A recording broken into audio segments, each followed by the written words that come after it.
이번 사연은 2년 만에 시어머니를 찾아가 악독한 시어머니를 사시나무 떨듯 떨게 만들어주고 왔다는 며느님의 사연인데요.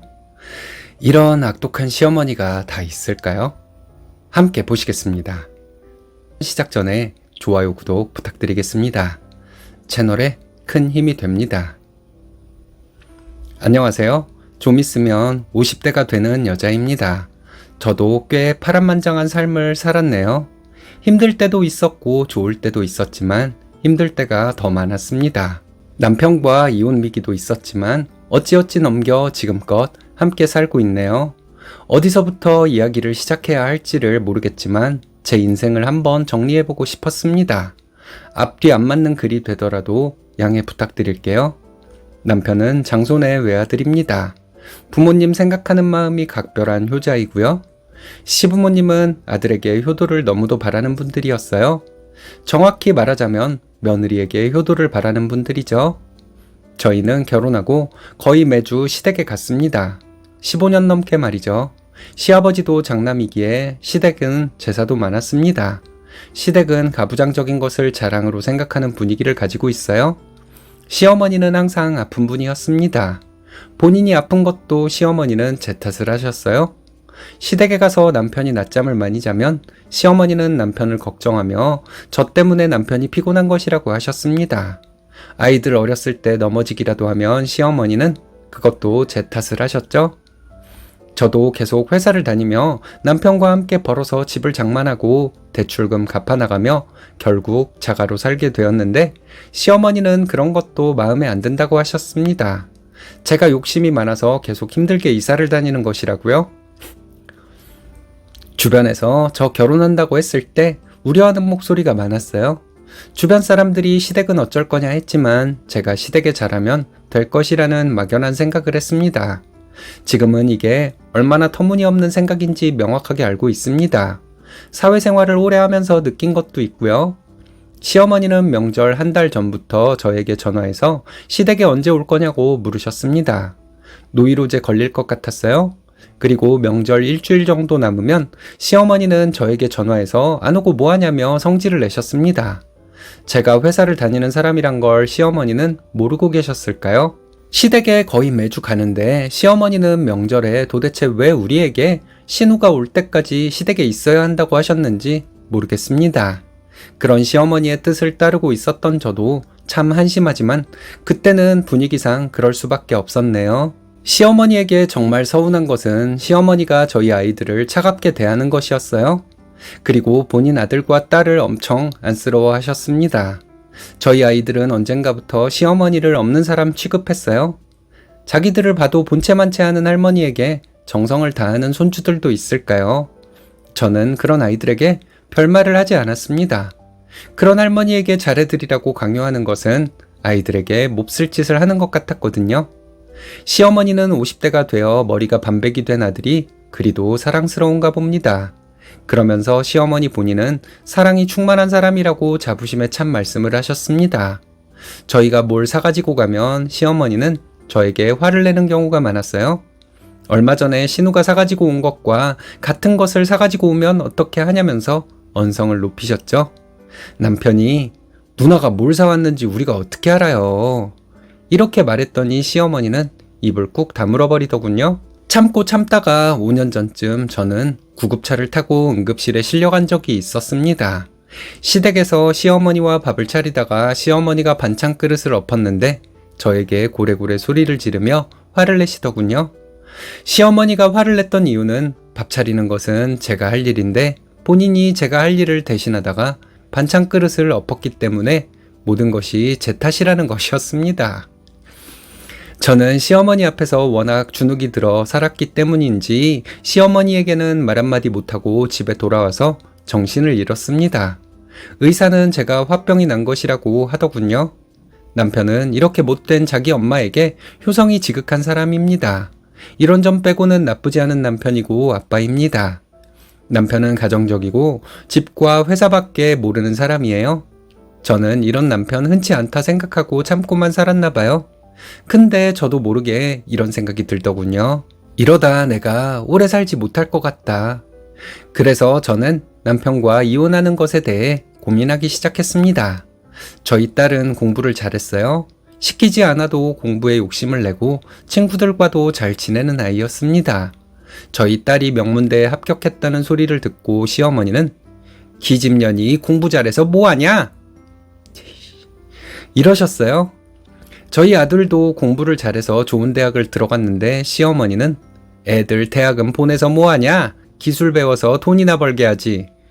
이러셨고요. 2년 전에 시어머니는 뜬금없는 말씀을 하시더군요. 시부모님 사는 집을 신우에게 줄 것이라 하더니 시어머니는 시댁 재산에 관심 갖지 말라고 하셨습니다. 이 말 들으니 너무 화가 나더군요. 내가 지금까지 한 게 얼만데 하는 생각이 들었습니다. 그런데 나중에 알고 보니 시어머니는 그 집을 신우에게 줄 마음도 없었습니다. 그냥 저를 기분 나쁘게 하려고 그런 소리를 했던 거죠. 20년 넘게 몸과 마음이 지쳐 저는 어쩔 수 없이 남편에게 이혼하자고 했습니다. 저는 아이들이 취업을 하고 나서 이혼을 하려고 했지만 그때까지 기다릴 수 없겠더라고요. 그래서 아이들이 이제 성인이 되었으니 이혼하자고 남편에게 말했습니다. 저는 변호사와 상담도 받았고 그 사실을 남편에게 솔직하게 얘기했어요. 만약 이혼해주지 않으면 소송을 걸 것이고 시어머니에게도 위자료 청구를 할 것이라고 했습니다. 남편은 저에게 미안하다고 하며 앞으로 제가 원하는 대로 다 하고 살라고 했습니다. 하지만 저는 이혼만을 원한다고 말했어요. 내가 시어머니 때문에 얼마나 힘들었는지 당신이 몰랐을 리 없고 당신은 내 편에 서서 시어머니가 하는 악독한 짓을 말린 적도 없으니 나는 이혼할 수밖에 없다고 했습니다. 내가 일단 나가서 살 테니 이혼을 하자고 했어요. 남편은 자기가 나가겠다고 하고는 원룸을 얻었습니다. 몇 달이 지나자 저는 원기회복이 되는 것 같더군요. 시어머니에게 들은 말, 당한 것들 때문에 늘 분노에 차 있던 제가 마음이 가라앉고 차분해지는 것을 느꼈습니다. 시댁에 가기 며칠 전부터 가슴이 뛰었는데 그런 것이 없으니 마음이 편안해지더군요. 남편은 저에게 매일 사과를 했습니다. 제가 끝까지 원한다면 이혼을 해줄 것이고 우리의 전 재산인 집도 저에게 주겠다고 했습니다. 그리고 마지막에는 저를 사랑한다고 했습니다. 지금까지 자기가 한 멍청한 짓을 만회할 기회를 달라고 하더군요. 저는 반년 만에 남편의 제안을 받아들이기로 했습니다.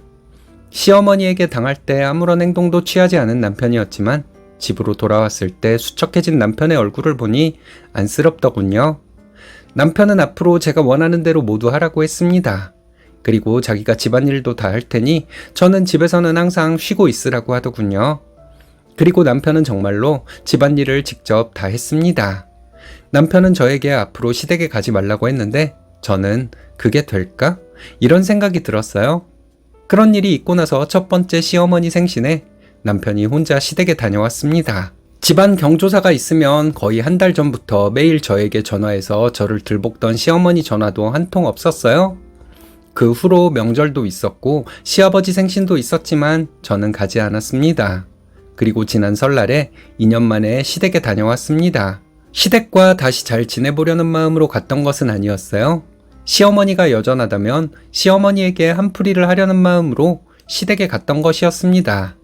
시댁에 갈 때 따라오겠다는 딸도 데려가지 않았고 아무것도 사가지 않고 빈손으로 갔습니다. 시어머니는 무덤덤한 목소리로 아이들은 왜 안 데려왔냐? 묻더군요. 우리 애들은 어머니를 너무 싫어하기 때문에 안 왔다고 했습니다. 내가 손주들을 얼마나 아끼는데 그런 소리를 하냐? 네가 애들을 그렇게 가르친 거겠지. 이러시더군요. 기다리고 있던 말이었습니다. 할머니가 이런 식으로 엄마한테 말도 안 되는 소리만 하는데 애들이 할머니를 보고 싶겠냐? 했습니다. 어머니가 언제 손주들 사람 취급이라도 한 적 있냐 했죠. 시어머니는 입을 꾹 다물고 있더군요. 남편이 집을 나갔을 때부터 지금까지 시어머니에게 엄청 뭐라고 했나 봅니다. 그러니 그렇게 기세등등하던 시어머니가 제 말에 대꾸를 하지 못하고 있었겠죠. 신우에게 준다던 이 집은 왜 신우에게 주지 않았냐고 시어머니에게 물어봤어요. 시어머니는 대답이 없더군요.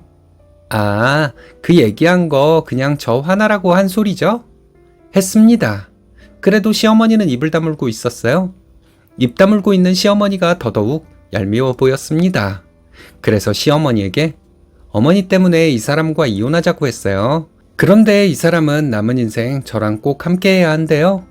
그래서 집안일도 이 사람이 다 하고 집 명의도 제 단독 명의로 바꿨어요. 그리고 이 사람이 이혼하게 되면 저에게 집을 주겠다고 각서까지 써서 공증까지 받아왔어요. 이렇게 말했더니 시어머니 얼굴이 창백해지더군요. 시어머니가 뭐라 말하려고 할 때 저는 이 사람 하는 거 봐서 버릴지 말지 결정하려고 해요. 이렇게 말했습니다. 시어머니는 네가 어떻게 이럴 수가 있냐 하시더군요. 어머니가 미친 사람이라 잘 몰라서 그래요. 이 정도로 제 마음이 풀릴 것 같아요? 하고 웃어 보였습니다. 시어머니는 사시나무 떨듯 온몸을 떨더라고요. 이 집 신우한테 준다고 하셨는데 어림없는 소리인 거 아시죠? 신우에게 봉양받으세요. 어머니 돌아가시면 이 집도 제 거가 될 거예요. 이렇게 말했더니 시어머니는 계속 떨고 있었습니다. 시어머니는 네가 어떻게 이 말씀만 반복하더군요. 남편이 이제 앞으로 여기 못 올 것 같아요. 이 사람이 그동안 자식들이 할 일 여기 와서 혼자 다 했잖아요. 그 정도 누리셨으면 어머니도 이 사람한테 고마운 마음으로 사세요. 저는 내 부모를 위해 그동안 희생한 이 사람에게 은혜 갚으면서 살아야죠. 이렇게 말했고 저는 큰 소리로 웃었습니다.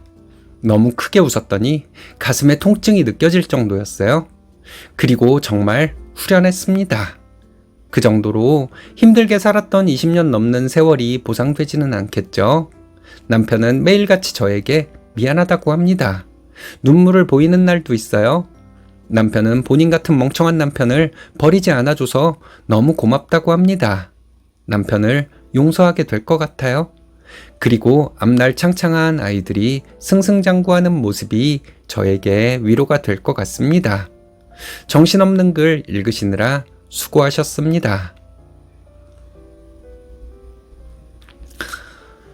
진짜 정신병자는 정신과에 안 오고 정신병자에게 상처받은 사람이 정신과에 온다는 어떤 의사의 말이 사실인가 봅니다.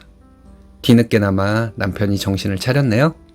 쓰니님은 착한 분이시니 앞으로 고생한 것 이상으로 좋은 일만 있을 겁니다.